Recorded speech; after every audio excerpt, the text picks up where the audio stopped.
Viva e bem-vindos ao Dúvidas Públicas. Esta é a entrevista semanal de Economia da Renascença que pode ouvir a esta hora na rádio e está também sempre disponível em podcast e em rr.pt. E hoje vamos falar muito de orçamento. Fazer contas às opções que o próximo governo tem pela frente e às decisões que tem de tomar, a começar pela necessidade de um orçamento retificativo. Afinal, o que fazer com os cofres cheios? Ou eles não estão realmente cheios, nem as contas realmente certas? Para tudo isto temos nós, o convidado certo. Com 21 anos de carreira académica, 17 de serviço público, foi professor na Faculdade de Economia da Universidade Nova de Lisboa, onde já tinha feito o doutoramento, e também deu aulas na Escola de Economia e Gestão da Universidade do Minho. O ensino, assume, é a sua maior paixão e, para isso, estudou. Antes e depois do doutoramento, estudou na Bélgica, em Itália, nos Estados Unidos. Os amigos que se sentaram ao seu lado nos bancos de escola não hesitam em lembrar o seu lado marrão. Como há mais na vida para além do conhecimento, sempre praticou desporto. Foi guarda-redes federado de handebol até aos 19 anos e mantém o hábito de dar chutes na bola todas as quintas-feiras à noite com um grupo de amigos e familiares. É hoje o decano dessa coletividade, como gostam de lhe chamar, coletividade que se junta para jogar há já 35 anos.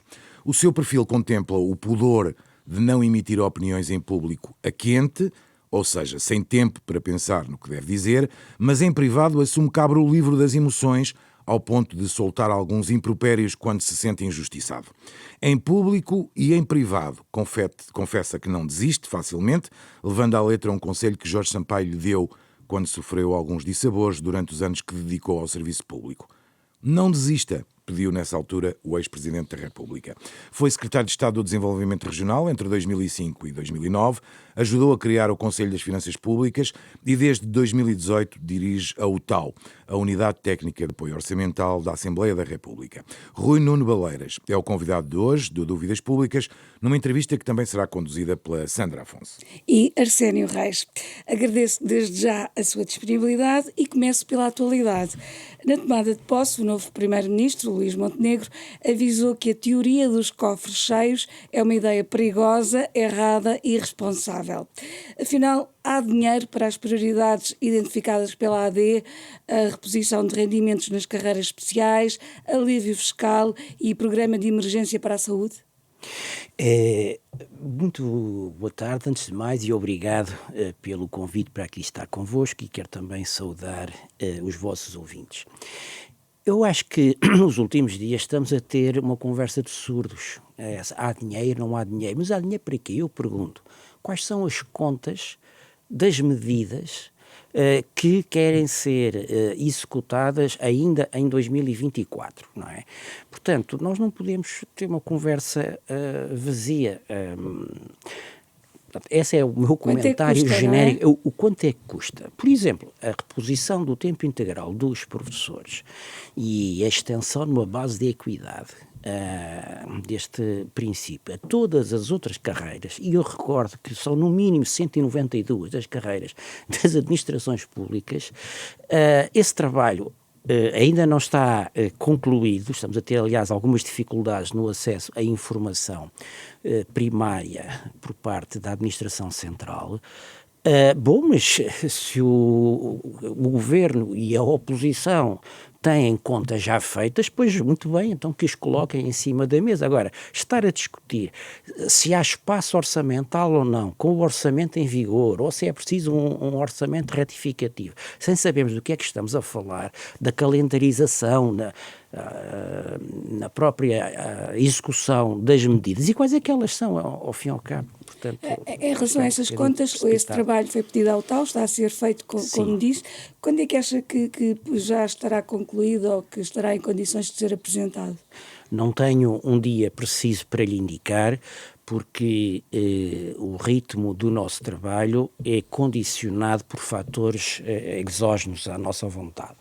Não dependem de nós. Por exemplo, nós andamos há 6 semanas a bater em várias portas do Ministério das Finanças para conseguir aceder a um conjunto variado de informação.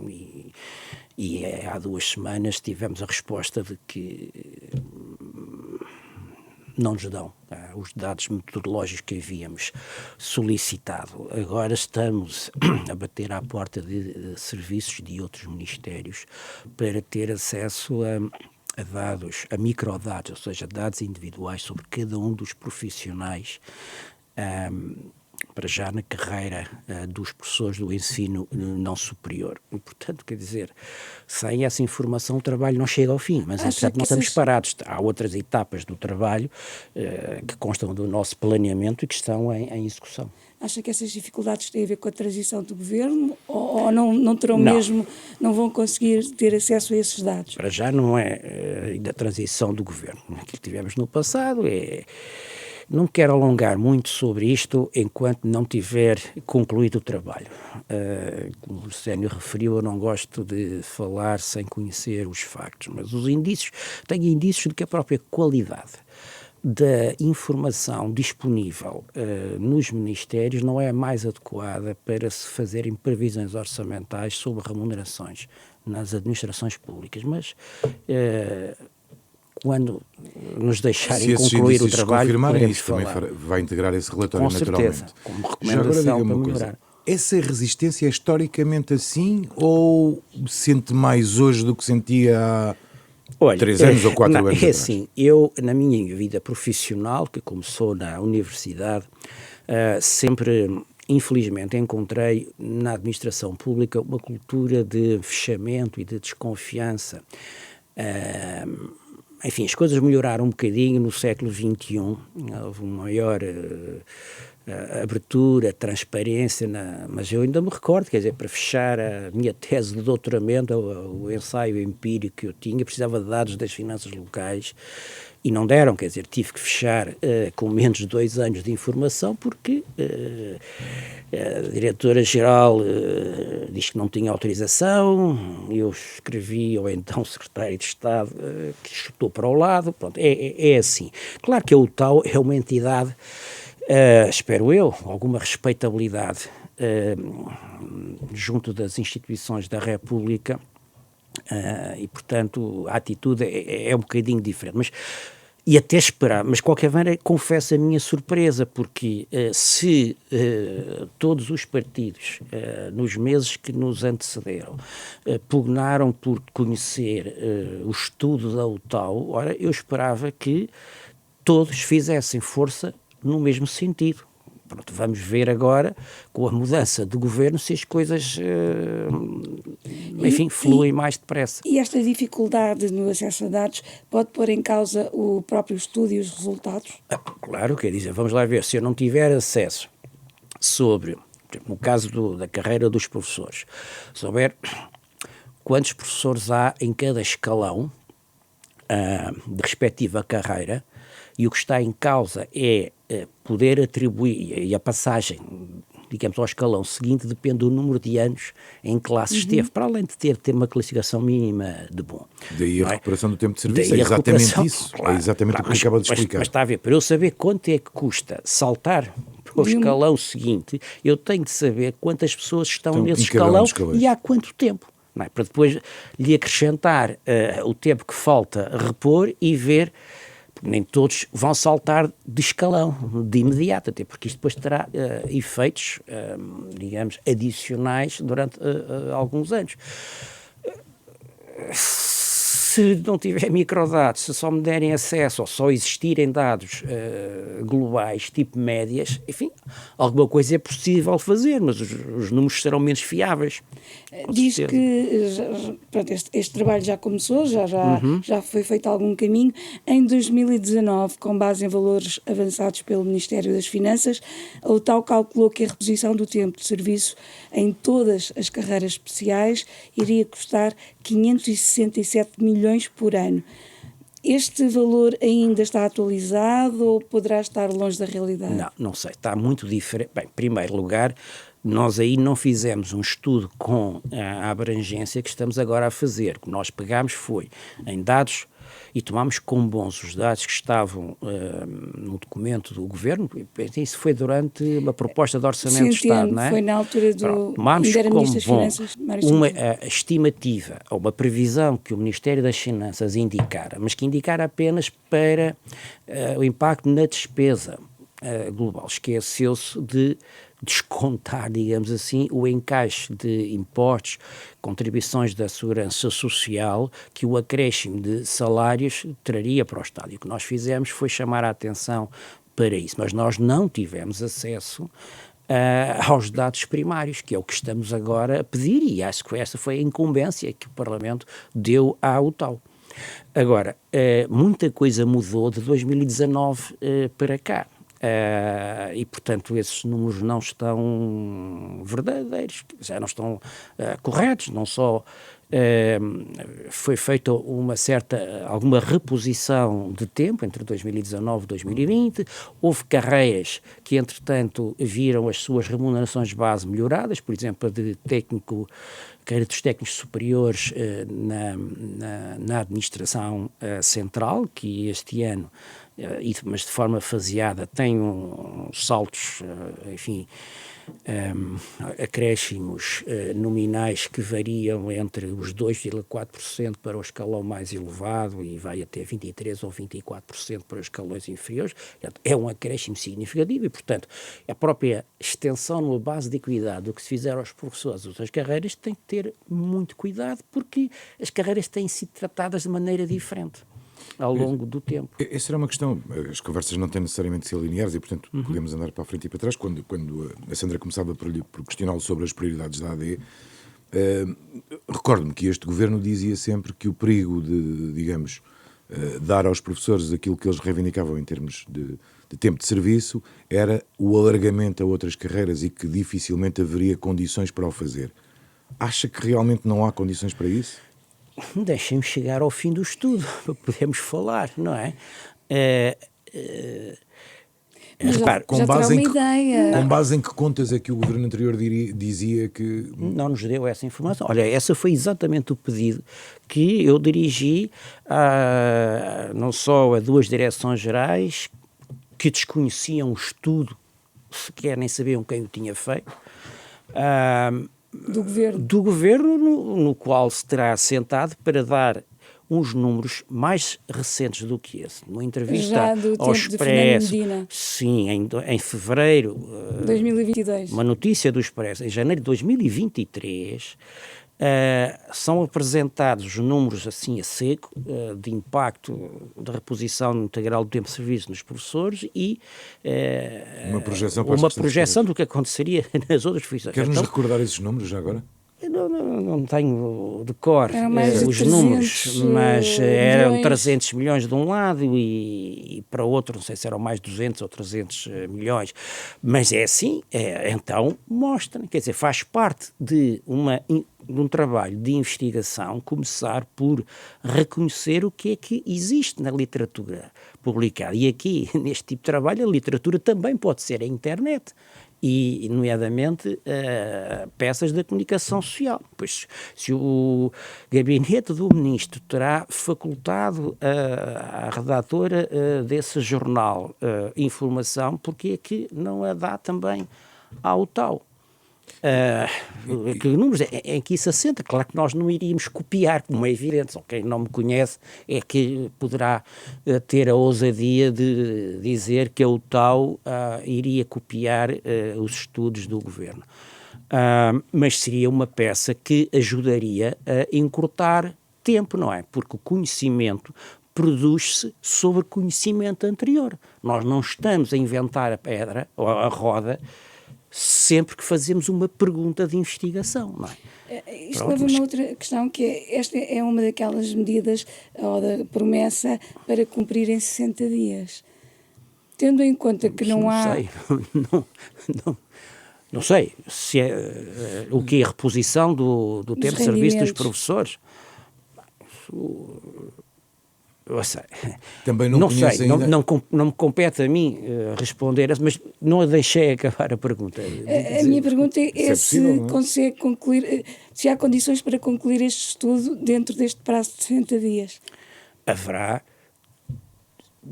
se acontecerem duas coisas. Primeiro, nos derem já, nos próximos dias, os dados que eu pedi na segunda-feira passada, na terça, à Direção-Geral da Administração Escolar, microdados, pelo menos sobre os professores. Depois a extensão às outras categorias pode levar um bocadinho mais de tempo, mas não muito. E se a Assembleia da República me dispensar a mim e aos dois colegas que me estão a ajudar de contributos noutros relatórios para trabalharmos exclusivamente nestes, o que não é líquido que isso aconteça, porque, por exemplo, se tivermos um programa de estabilidade para analisar daqui a 2 semanas, enfim, se for só outros 2 colegas a fazer, quem é que o vai rever? Nós já lá iremos, mas já agora só para ficar claro, e este novo governo também ainda não lhe deu conta de nenhuma das contas que fizeram para poder fazer esta promessa eleitoral? Não. Segunda coisa que já agora gostava de lhe perguntar é se a UTAU tem esse tipo de dificuldades no acesso à informação. Eu imagino, agora é a minha opinião pessoal, quais as dificuldades terá um cidadão comum, não é? ou até um jornalista, eventualmente. Como é que interpreta isso? Que explicação é que tem para isso? Ou seja, qual é a necessidade de não mostrar claramente? É falta de transparência? É excesso de burocracia? É trabalho mal feito? É excesso de zelo? Podem ser várias razões. Pode ser falta de confiança na qualidade dos cálculos. Pode ser inexistência de informação primária de qualidade para permitir fazer boas previsões orçamentais. O que será mais grave? Pode, eventualmente, sim, mas isso é uma coisa que tem que ser atalhada a montante, não é? Claro. A montante. Mas se me deixarem no relatório, nós escreveremos os factos que apurarmos e faremos algumas recomendações para o futuro que serão úteis para o próprio Ministério das Finanças melhorar e ser mais transparente no modo como apresenta ao público as suas previsões de encargos líquidos das medidas de política, não é? Porque tradicionalmente é só uma linhazinha, é um quadro que vem no relatório e que acompanha a proposta de orçamento de Estado e diz para um subconjunto das centenas de medidas de política que uma lei de orçamento, enfim, centenas não são, mas são largas dezenas de medidas de política que, por má prática orçamental em Portugal é tradição, mas para um subconjunto, 10, 12, 15, 20, que ele considera ser as principais medidas, apresenta apenas um valor, mas quer dizer, é um valor que ninguém, mesmo especializado em escrutinar contas públicas, o consegue auditar, validar. Não quero abusar das suas palavras, mas no limite quem nos ouve pode pensar, então a qualidade do orçamento também está em causa de alguma maneira. Bom, isso, se me der 2 minutos, eu tenho que, para fazer a resposta à sua pergunta, dizer-lhe que nós temos um mau processo legislativo orçamental que, no limite, se os astros se conjugarem de uma forma negativa, pode levar a um mau orçamento de Estado. Porquê? Porque, repare, em Portugal, a lei, em qualquer país do mundo, a lei do orçamento de Estado deve servir para quê? É o principal instrumento do Parlamento evitar o abuso de poder de monopólio dos executivos, dos governos. Precisamente, por isso é tão importante, não é? E por isso o Parlamento deve estabelecer um teto às despesas públicas, deve estabelecer um teto à dívida líquida que o Estado pode contrair no ano de execução e ter em conta as previsões das outras receitas, nomeadamente de impostos e taxas. E pouco mais, não precisa de mais nada. Isso é o essencial. Ora, isto é o essencial. E, portanto, bastariam 7 ou 8 artigos na lei. Sabem os senhores, os nossos ouvintes, quantos artigos tem a lei do Orçamento de Estado em Portugal? nunca mais, menos de 200, e anda perto das 300. E não foi assim. Nós ainda, penso que no relatório que fizemos apreciar a proposta de Orçamento de Estado para 2024, temos lá uns gráficos muito elucidativos. Quer dizer, nos anos de cor, agora estou a citar de cor, mas no princípio dos anos 90, creio eu, a lei tinha 80 artigos e já era muito. Em minha opinião, e já vou explicar porque é que tem tantos. Agora já anda quase nos 300. Sim, exato, e entra na Assembleia com uma determinada dimensão e sai de lá com uma dimensão muito maior. Ora bem, porquê? Sim, as pessoas agora já não têm noção, porque é tudo entregue de forma digital, mas são grandes volumes. Não, sim, exatamente. Portanto, são ficheiros PDF muito substanciais. Mas o problema qual é? É que 95% ou 96% desses artigos não têm nada a ver com estes poderes de controle da Assembleia da República. São medidas de política.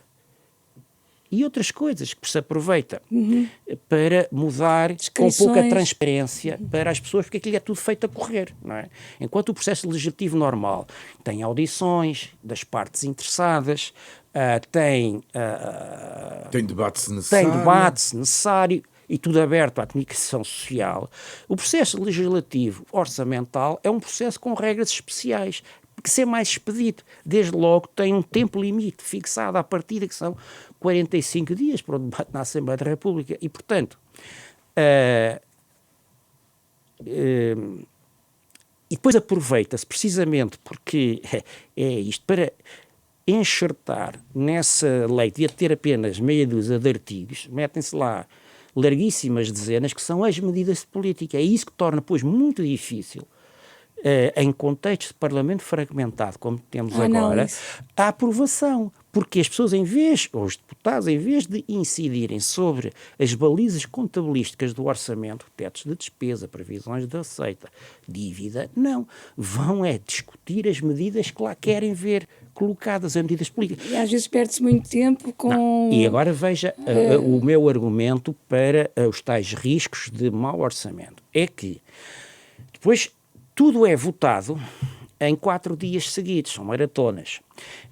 E acontece que no mesmo dia podem estar a ser votadas novas medidas de política que vão aumentar muito a despesa líquida e ao mesmo tempo são aprovados e normalmente votados sem alterações os mapas contabilísticos, também fazem parte da lei. O que quer dizer que há um risco enorme de as medidas que o Governo já se propunha executar, mais aquelas que o Parlamento acrescenta, não caibam nos limites, lá está, de teto e de dívida do orçamento aprovado. Portanto, há aqui uma incoerência metodológica na forma como os orçamentos são aprovados. Duas questões sobre isso, já agora. Sim. E isso só por si torna o orçamento muito mais difícil de escrutinar. Absolutamente. Mesmo por nós jornalistas, da nossa parte eu assumo que nós vamos, enfim, aos grandes quadros macroeconómicos e pouco fugimos, porque o documento é de facto, tem uma densidade. Até porque as medidas não estão aí. As medidas estão de facto na proposta de lei, que é algo que normalmente não merece a atenção mediática, não é? Pelos jornalistas de economia, sim, mas não são fáceis de... Não são fáceis e muitas vezes depois, ainda por cima, a redação das medidas não é fechada, isto é, ela depois vai ter que ser regulamentada. E o que é que acontece muitas vezes? Porque é que nós não tivemos desastres orçamentais durante a execução quando as bases de construção e aprovação do orçamento são tão frágeis? Não temos...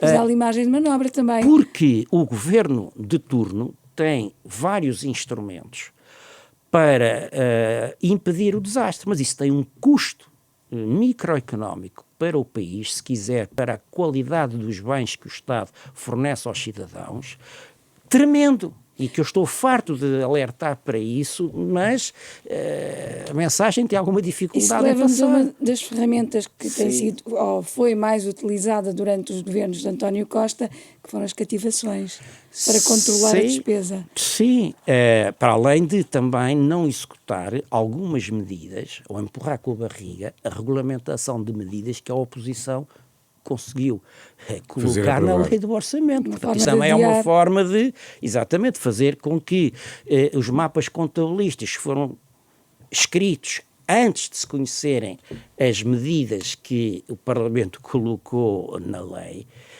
Portanto, quer dizer, põe-se o carro à frente dos bois. É o que eu, em linguagem simples, quero dizer. Portanto, o processo é muito mau, mas tem décadas. Só que é cada vez pior quanto mais fragmentado for o Parlamento. Essa era a minha segunda questão de há pouco. É possível mudar esse processo? É Com possível certeza mudar? que sim. Mas há interesse político nisso?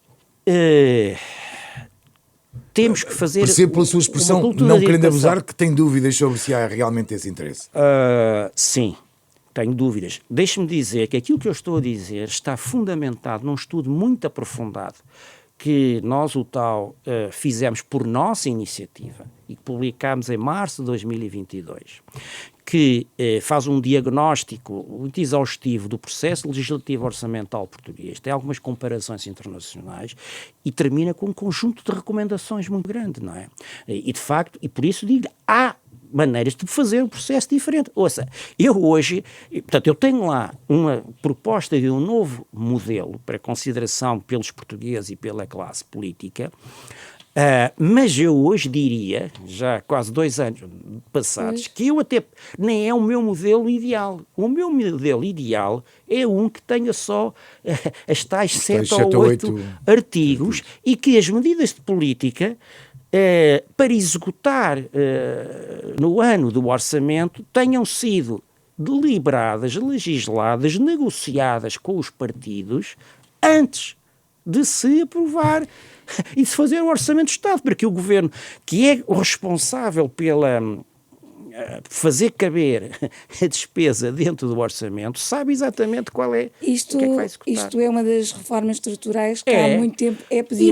E não custa dinheiro. E até pode dar dinheiro aos contribuintes, porque evita uma série de ineficiências. Mas acha que este governo tem condições ou acredita que podem ser feitas durante este governo estas reformas estruturais? Esta é seguramente uma reforma estrutural que é do interesse da alternância democrática, porque, tal como é termos menos dívida pública, porque são alterações que permitem que um orçamento do Estado tenha maior responsabilidade financeira do que agora e, portanto, permita alterações, depois das eleições, nas orientações ideológicas. Portanto, sendo do interesse do PS e PSD, acha que há condições para passar? Tenho que perguntar aos partidos, mas eu sinceramente digo-lhe, olha, isto passa muito por uma reforma no Parlamento, não é? E eu já vivi o suficiente para descobrir que as instituições dificilmente se reformam por dentro. E as instituições políticas muito menos do que as outras. Portanto, tem de haver pressão positiva vinda de fora, da sociedade civil. No caso do Parlamento, só mesmo através de pressão social, de senadores, não é? Sim, de antigos responsáveis políticos na área das finanças que estiveram envolvidos nisto e que já não esperam nada da atividade política, não tenham interesse direto, pessoal na causa. Porque mudar mentalidades é das coisas mais difíceis. E, portanto, é preciso acreditar na causa para se fazerem as alterações legislativas adequadas. Voltando um bocadinho atrás, já falámos da reposição do tempo de serviço. Acha que é possível fazer esta reposição de rendimentos sem um orçamento retificativo? Mais uma vez, começo por lhe dizer quanto é que custa. É preciso ter as contas, não é? Quanto é que querem gastar e quanto é que querem gastar na reposição das outras promessas de curto prazo que foram feitas a outros grupos da função pública? Tendo essas contas, é possível sem um orçamento retificativo? Não, o que eu lhe posso dizer é que, dependendo da dimensão financeira dessas medidas e da parcela que for imputada ao orçamento de 2024, pode não ser necessário um orçamento novo para esse efeito, porque existem possibilidades, instrumentos de ajustamento na mão do Governo que não precisam de ir à Assembleia da República para acomodar financiamento para novas prioridades. Claro que isto tem um trade-off, um custo-oportunidade. Se calhar terão que reduzir o ritmo de execução de outras medidas recentes que foram aprovadas, terão que fazer a reafetação entre rubricas de dotações, entre rubricas de um mesmo programa orçamental. Poderão eventualmente, mas aí a margem é pequenina, incorporar saldos de gerência positivos de 2023 de alguns institutos públicos na receita efetiva para 2024. Que não foi gasto no ano anterior? Sim, mas isso é muito limitado, dada a distribuição entre subsetores do excedente orçamental que tivemos a nível global, de 1,2%. Então desculpa a expressão, esse cozinhado que terá que ser feito para não haver retificativo, não é também ele um pouco mais burocrático e menos transparente do que se houvesse um orçamento retificativo? Não, porque aqui não está em causa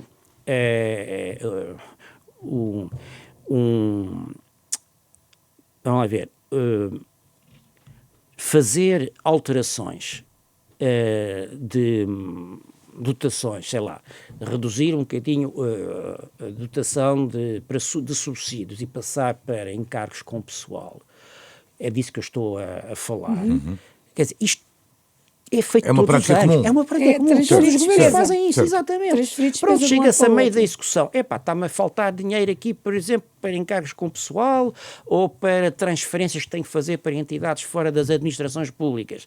Bom, mas, por outro lado, dá-me a ideia que estou a ter uma execução menos consumidora de recursos em prestação de serviços. Então, desviamos. Quer dizer, isso é normal. Para as pessoas perceberem, vou gastar o mesmo, mas em vez de gastar tanto em farinha, vou gastar mais em arroz. Exatamente. Mas continuo a gastar o mesmo em comida. Exatamente. Muito bem, para irmos avançando, na sua opinião, seria mais importante manter, digamos, contas certas, que é agora uma expressão que se usa muito, não sei ainda bem se nos quererá também explicar a nós qual é o seu conceito de contas certas, eu pelo menos gostava de o ouvir, mas será mais importante ter contas certas ou cumprir as promessas eleitorais? Não, a sua pergunta parece ter implícito uma contradição entre contas certas e cumprimento de promessas eleitorais.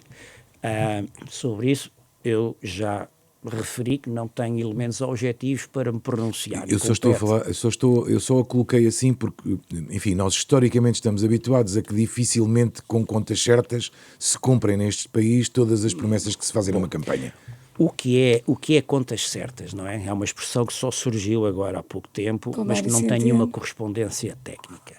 Estamos a falar de uma situação orçamental equilibrada, não é? Um saldo ali positivo, próximo de zero. Gasta-se o que se tem. Bom, é assim, o saldo orçamental, tal como o nível da dívida pública, não são objetivos últimos da política económica, são instrumentais, são metas instrumentais que permitem às políticas públicas terem o máximo de eficácia possível, não é? Temos melhores cuidados de saúde, temos justiça mais célere, não é? Agora, para isso, quer dizer, as finanças públicas são uma restrição, porque para o bem e para o mal, nenhuma política pública funciona sem consumir recursos dos cidadãos, não é? Impostos. Agora, de facto, tem que haver limites e tem que haver capacidade até financeira do Estado fazer face a choques inesperados, desagradáveis. Olha, uma nova crise internacional, imagino que a Rússia nos vá ao agulho, nos invade. A pandemia, como aconteceu. Portanto, nós temos um nível de dívida pública que é histórica e internacionalmente demasiado elevado por uma pequena economia aberta, de 100%. Fizemos uma boa redução nos últimos anos, mas temos que prosseguir, porque senão, de facto, somos apanhados qualquer dia, outra vez com as calças na mão. Não é? Ou seja, nós temos os cofres cheios, como agora também se diz, de dinheiro que devemos.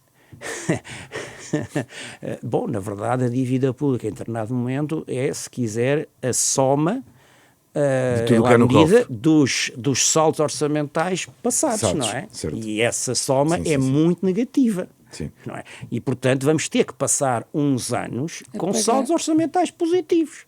ou próximos de zero, porque isso é que nos permite poupar despesa em juros da dívida pública que podemos utilizar para, nomeadamente, para o Estado Social. Nós temos que ganhar espaço orçamental para enfrentar desafios de longo prazo que estão já aqui à porta. O envelhecimento da população, quer dizer, nós vamos ter cada vez mais pessoas a beneficiar de pensões e menos pessoas a contribuir. Quer dizer, tem que se agir sobre isto. Claro que não é só através das finanças públicas. Temos que ter medidas ativas que promovam, enfim, que suavizem, digamos, este impacto, sei lá, arranjar maneira de os que são ativos poderem ter melhores salários para descontarem mais para a Segurança Social, ter outras fontes de financiamento da Segurança Social, os cuidados de saúde, enfim, só podem tornar-se mais dispendiosos no futuro. Mas para tudo isso recomenda vivamente que não se aumente a dívida pública. Sim, claro. E essa é Sim, sobretudo a dívida pública em termos de rácio do PIB seguramente tem que cair e tem que cair com expressão, quer dizer, não é meio ponto percentual ao ano, mas 2, 3, enfim, o que for possível. E já agora haver alguns anos em que a dívida pública em termos nominais também diminua. Penso que este ano deve ter sido a primeira vez desde que temos esses dados. Caiu em 31 de dezembro, mas entretanto já subiu. Aliás, nós para a semana vamos publicar um estudo sobre a dívida e é possível ver que todos os governos, não é só dos últimos 8 anos, fazem uma gestão, digamos, intraanual do rácio da dívida pública para ficarem bem na fotografia, porque a fotografia que perdura no tempo é a situação a 31 de dezembro. Então, hão de ver que o valor a 31 de dezembro, historicamente, está sempre abaixo da média anual, dos 4 trimestres desse ano.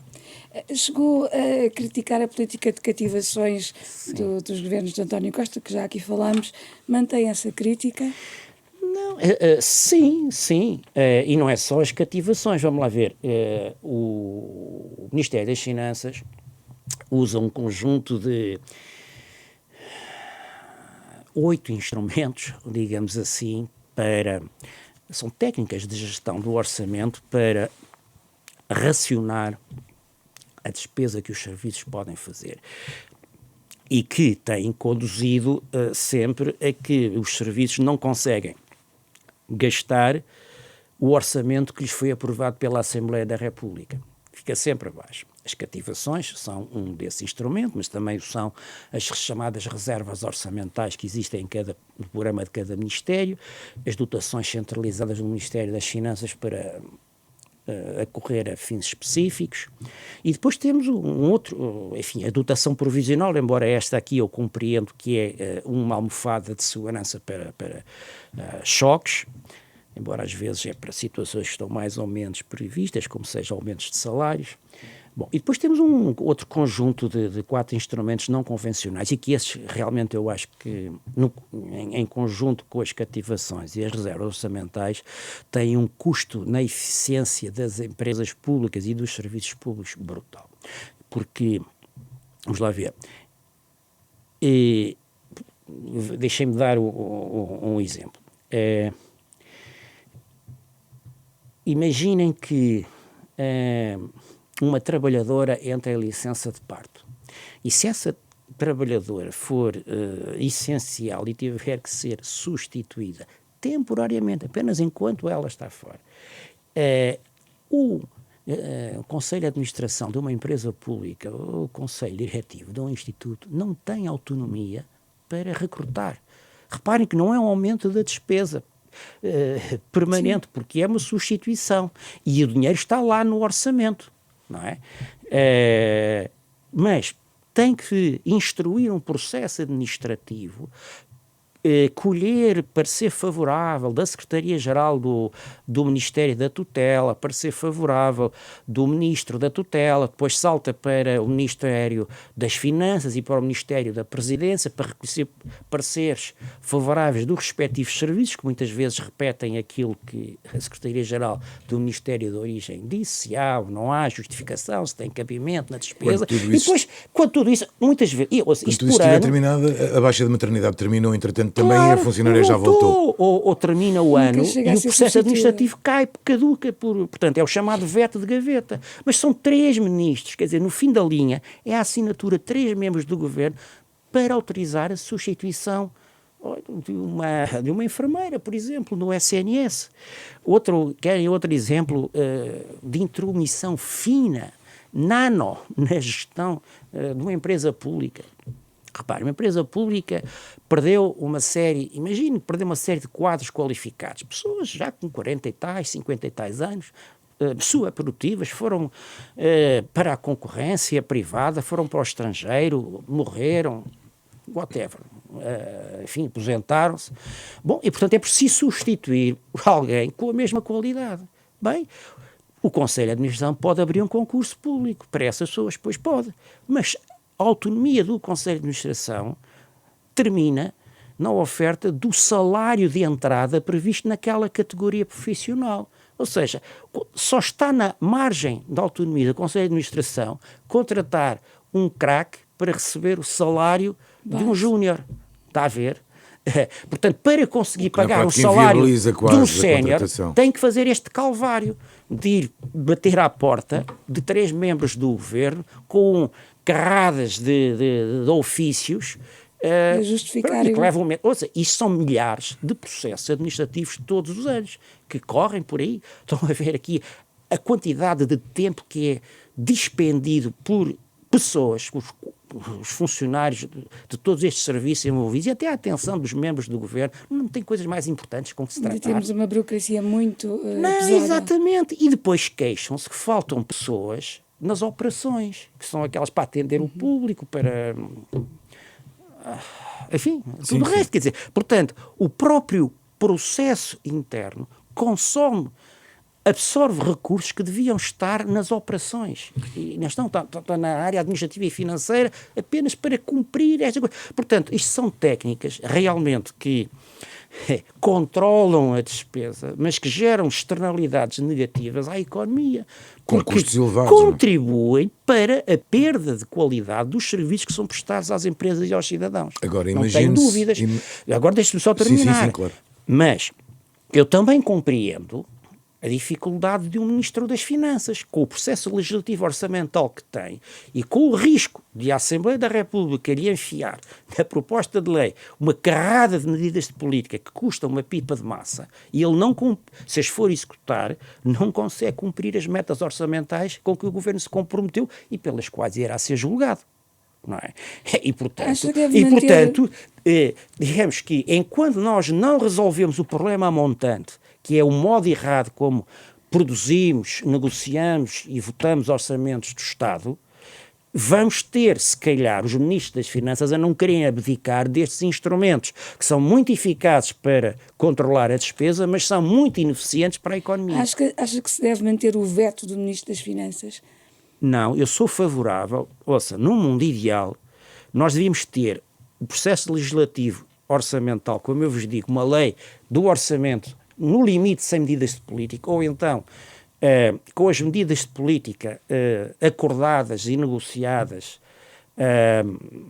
num processo em 2 etapas, como o documento da UTAL do ano passado preconiza, e depois devemos ter também uma outra parte do processo orçamental que deve mudar, que é a seguinte: nós devemos caminhar para termos orçamentos plurianuais, médio prazo, de 4 anos, que permitam a cada área setorial fazer uma gestão entre anos, quer dizer, para não se correr este risco, há tendência muitas vezes de chega-se ao fim do ano e já vai gastar a massa, mesmo que não a precise verdadeiramente, porque se não gastar, o Ministro das Finanças no ano seguinte vai dizer, você não precisa de tanto dinheiro, portanto leva menos. Mas nas atuais condições tem que se manter o veto do Ministro das Finanças. Eu acho que ele pode ser aliviado e foi um bom sentido que o Ministro Fernando Medina fez, embora deu um passo mais tímido do que aquele que anunciou em julho. Não, passou-as para a tutela de cada um dos ministérios. Mas continua a haver o fardo administrativo que eu referi, embora possam ser mais deixa-me aproveitar essa sua descativadas. expressão, nós vamos começar a acelerar, mas ainda há aqui algumas coisas, mas deixa-me aproveitar essa sua expressão. Esse fardo administrativo reflete-se depois nos vários níveis, ou seja, quando se decide um investimento público, quando se decide um investimento externo, todo esse fardo legislativo de alguma forma se mantém, ou seja, essa carga que existe burocrática sobre todos os processos que existem, nomeadamente licenciamentos e orçamentais, sim, e etc., mantém-se sempre. Não, esses procedimentos de licenciamento são diferentes daqueles que eu estou a fazer. Eu sei que são, mas são apenas para ter acesso às verbas aprovadas pela Assembleia da República para os serviços. Sim. Portanto, essa é outra frente que precisa de ser revista, quer dizer, já foi, mas é muito mais, quer dizer, nós temos um código da contratação pública que é super pesado, complicado, muito exigente. Por vezes a forma como o Estado faz centralização de compras públicas, que é uma boa ideia em tese, mas depois, em determinados bens, por exemplo, os informáticos, os bens que foram ou que são adquiridos através da central de compras, perdem atualidade, são fungíveis, não é? E, portanto, o Estado fica agarrado a comprar peças que já estão, exatamente, já foram substituídas por outros. Enfim, há um mundo de melhorias que podem ser feitas e que depois, a prazo, de facto, tem reflexo na restrição orçamental. Queremos ainda a sua opinião sobre outra questão, que é o aumento da população ativa, que foi uma das situações que levou ao crescimento da economia e ao resultado, ao brilharete do último governo. Mais gente a trabalhar, mais dinheiro nos cofres do Estado, só que a taxa de desemprego também começa agora a subir ligeiramente e esta receita tem limites, porque a população ativa não cresce ad eterno. Não, e é um acréscimo. Tanto quanto eu sei da população ativa, assente num fluxo migratório positivo para Portugal. Ora bem, a sua pergunta é muito importante porque me vai permitir falar no calcanhar daquilo da economia portuguesa, que é o seu modelo de especialização produtiva. Infelizmente, malgrado os bons exemplos, e há cada vez melhores exemplos de empresas que com sucesso no mercado internacional e que vendem produtos cujo valor unitário é maior do que no passado, por exemplo, o caso dos nossos sapatos, a verdade é que não é esse o padrão dominante.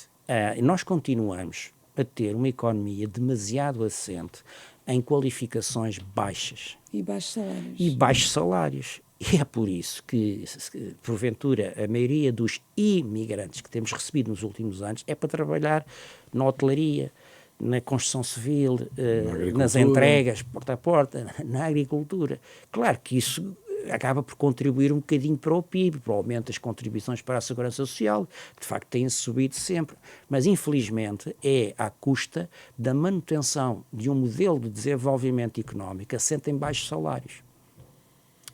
E baixa produtividade.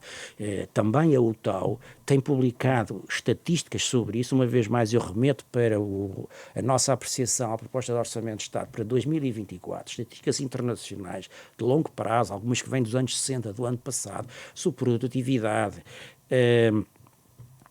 PIB per capita, níveis salariais, comparações internacionais, e de facto é um dor de alma. Eu acho que nós estamos, já agora se me permitem um minuto para dizer uma coisa, nós estamos, porque eu não sou também profeta das desgraças, e tenho de reconhecer, e já o fiz publicamente, nomeadamente nesse relatório, em que nós estamos, digamos, final de 2023, princípios de 2024, num momento único na história económica do país dos últimos 50 anos, pelo menos. É que pela primeira vez nós temos praticamente em equilíbrio as três grandes equações macroeconómicas. O equilíbrio interno, isto é, mercado de trabalho e estabilidade de preços, para lá estamos a caminhar, e nos últimos anos tivemos sempre inflações abaixo dos 2%. Temos o desequilíbrio externo equilibrado, sempre foi o nosso calcanhar daquilo durante séculos. Não é? A conta externa, a balança de pagamentos, como se chamava mais antigamente, é positiva há vários anos. Recordo que chegou a menos de 10% do PIB em 2010, agora está para aí nos 2%, 2% é andado por aí, e as contas públicas, porque na verdade, quer dizer, temos vindo de uma trajetória de consolidação orçamental, portanto, do ponto de vista macroeconómico nunca estivemos tão bem. Paradoxalmente, se calhar nunca estivemos tão mal em termos da qualidade dos serviços públicos prestados, em termos destes, não estamos a marcar passo, digamos, divergência real desde 2000 face à União Europeia, embora, enfim, no último ano houve alguma melhoria, mas não se pode falar ainda de uma inversão de tendência. Os indicadores da produtividade total dos fatores, da produtividade do trabalho, são confrangedores e estamos cada vez mais longe dos melhores competidores. E, portanto, este é o momento... Esse foi o preço que tivemos que pagar. E, portanto, é assim... Nós estamos a abrir um novo ciclo económico, um novo ciclo político, e devíamos também abrir um novo ciclo económico em Portugal, porque não temos a desculpa que os governos sempre tiveram no passado, com os déficits externos, com os desequilíbrios nas contas públicas, para não fazer reformas que ajudem a mudar o modelo de desenvolvimento português. Já agora deixe-me aproveitar, uma vez que até 15 de abril o Governo está obrigado a apresentar o Programa de Estabilidade no Parlamento e enviá-lo para Bruxelas, estou a ir até ao final do mês. Já quero saber a sua opinião sobre se isto não são prazos muito apertados para preparar este tipo de documentos, mas as regras orçamentais são repostas agora, ou seja, regressa à disciplina orçamental. Portugal tem condições para ser disciplinado e como, tendo em conta esse retrato que estava... Não, penso que sim. Em rigor, tanto quanto eu sei, as regras de disciplina orçamental ainda está em vigor a derrogação. Pronto, porque se esperava que, enfim, neste momento já estivesse aprovado um novo quadro da supervisão multilateral das finanças públicas. E não está. Atrasou-se, sim. Aliás, o próprio Programa de Estabilidade esteve para não existir este ano para todos os Estados-membros, sendo substituído por um novo documento de programação orçamental. Tanto quanto soube, na preparação para esta entrevista, creio que esse regulamento não foi ainda adotado pelo Parlamento e pelo Conselho. Bom, portanto, fazer um programa de estabilidade a sério, tal como exigem as regras europeias e a própria lei portuguesa de enquadramento orçamental, parece-me muito difícil e é improvável, e provavelmente o que iremos ter, porque não deixará de haver um documento no título, com o título Programa de Estabilidade 2024, 25, 26, 27, 28, 2028, não deixará de haver, com certeza. Agora, o conteúdo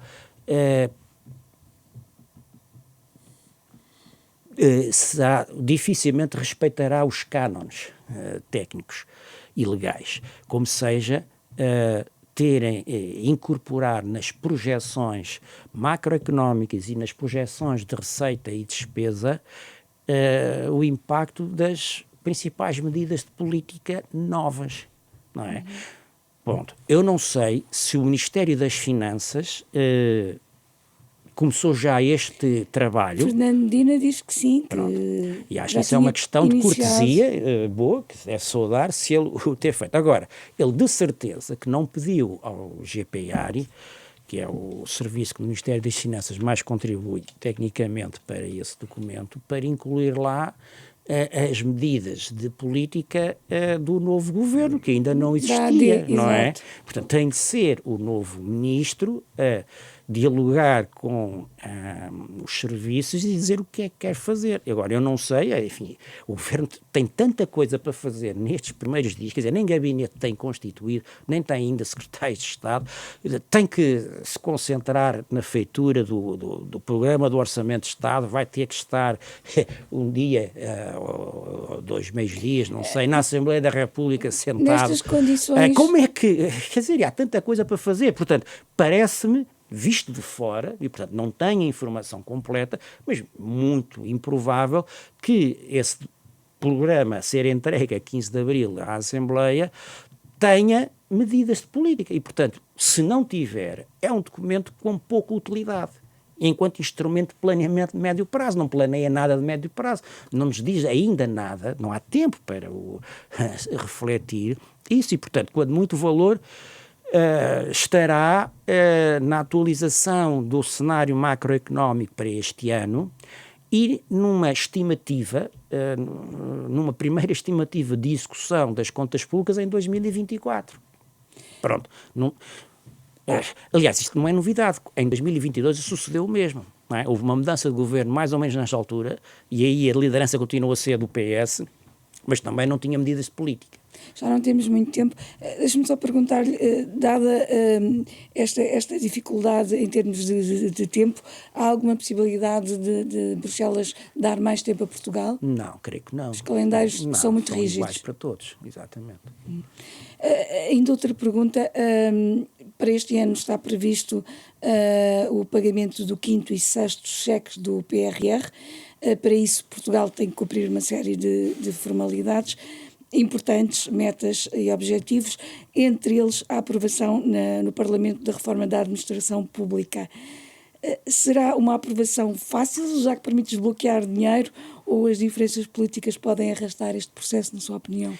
Olha, esse nome, reforma da administração pública, deixa-me muito curioso sobre o que é que lá virá, mas por aquilo que eu li na imprensa, dos tais casos, a montanha irá parir um rato. Portanto, não é nenhuma mudança sobre carreiras, sobre a reflexão estratégica sobre as funções do Estado, não é? E da administração pública, na economia e na sociedade.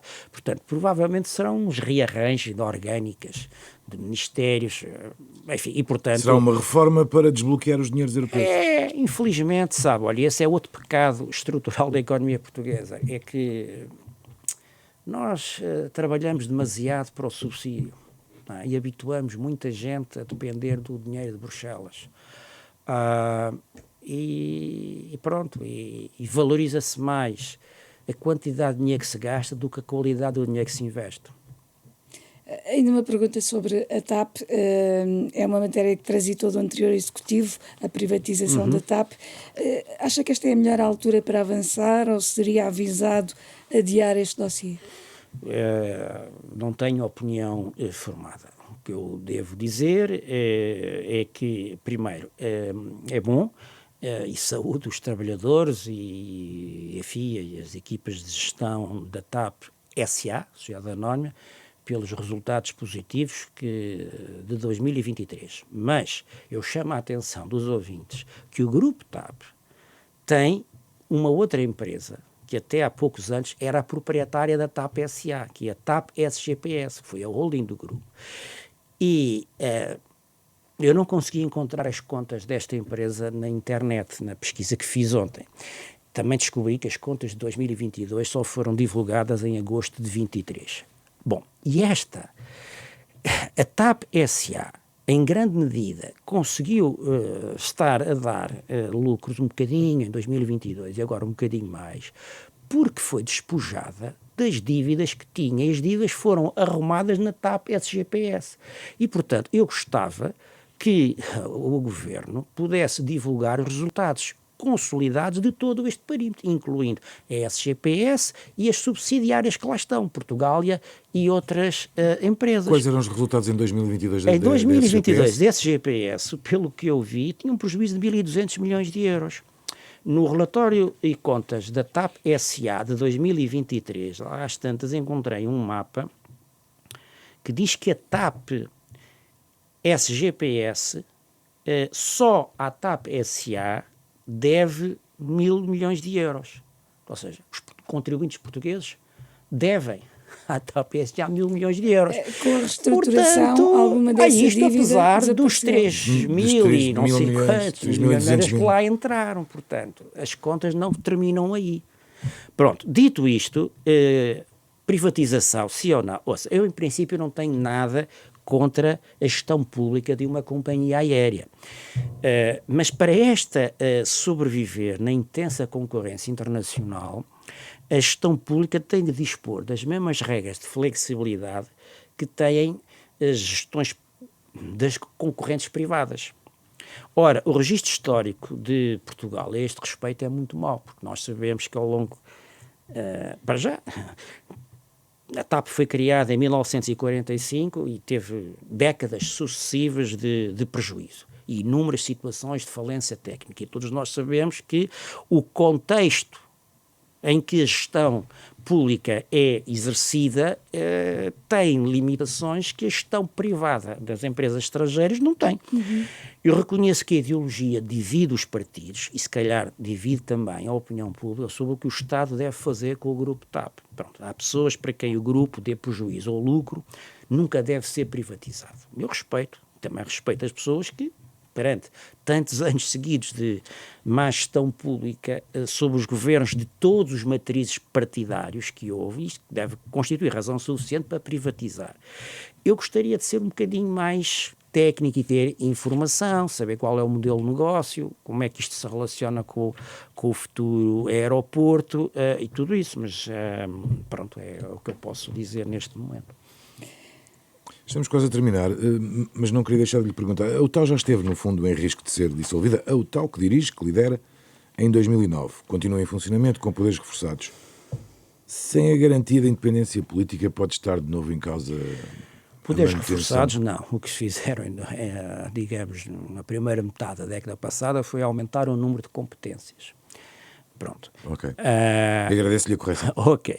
Ouça, é assim, a independência face a interesses político-partidários e a grupos económicos é fundamental para a missão das entidades mandatadas para escrutinar tecnicamente a política orçamental, e que no caso português são o Conselho das Finanças Públicas e a UTAU. Está em risco essa independência? Eu sinto que esta independência não está garantida. Mas, primeiro, porquê é que é importante o valor da independência? Porque a confiança que os cidadãos possam ter no que estas entidades escrevem depende de eles acreditarem que quem escreve não é movido por enviesamentos partidários, não é? E, portanto, é um escrutínio independente sobre o estado das finanças públicas e sobre os efeitos económicos e orçamentais de medidas políticas. Sem garantias de independência, o poder político e o próprio poder administrativo da Assembleia da República podem influenciar o âmbito, a extensão e o próprio conteúdo das análises económicas de finanças públicas.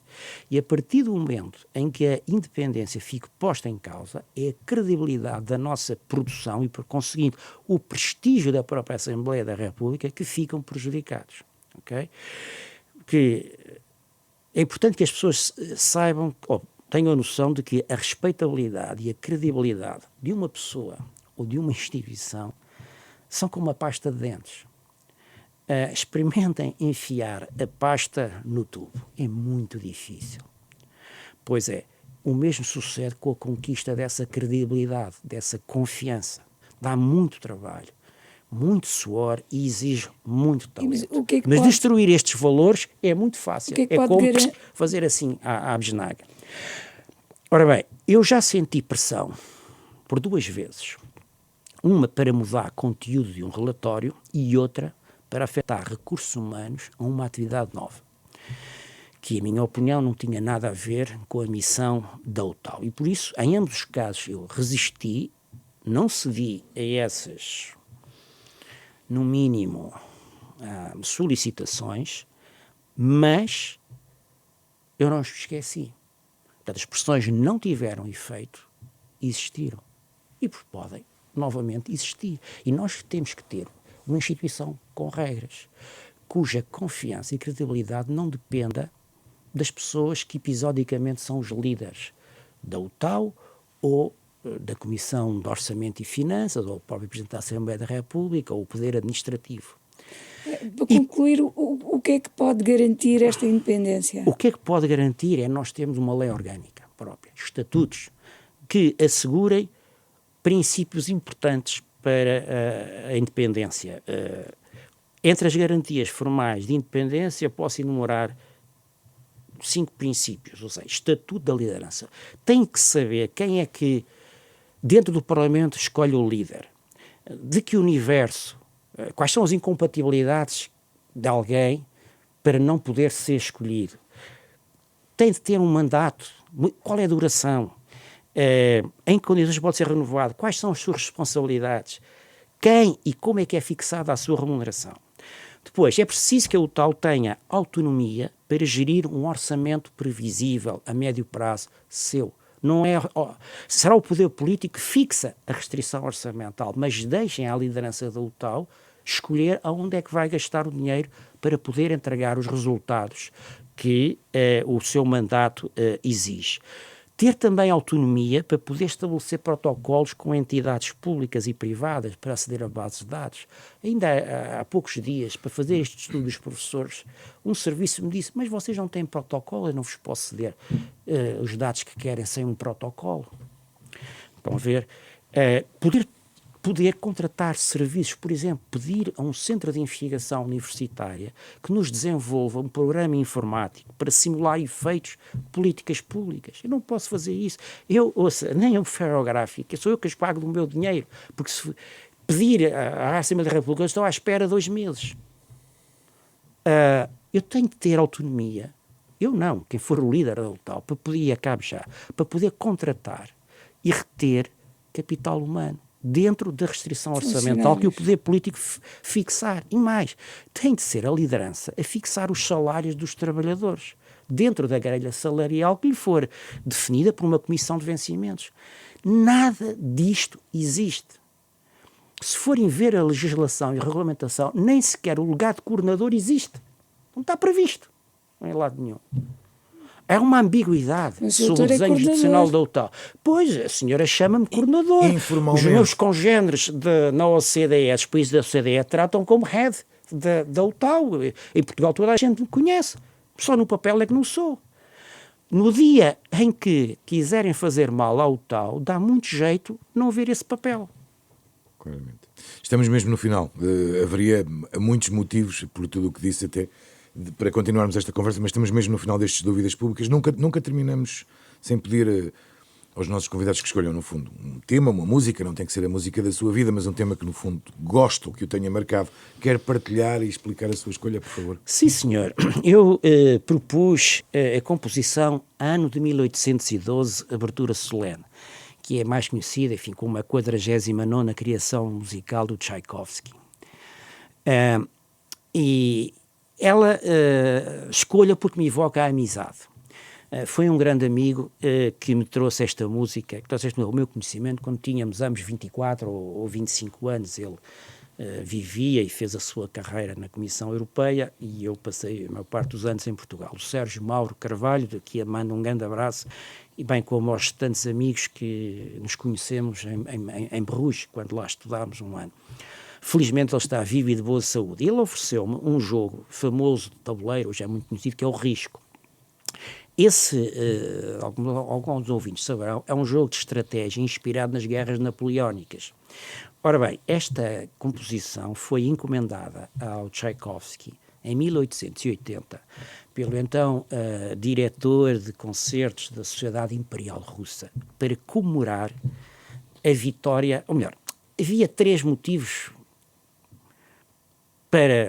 de celebração.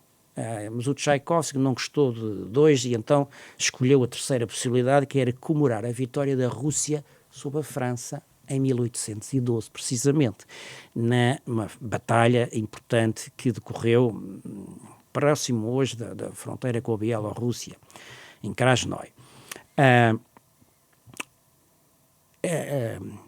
Em cerca de 22 anos de campanhas militares, os exércitos de Napoleão travaram mais de 80 batalhas e só perderam 10.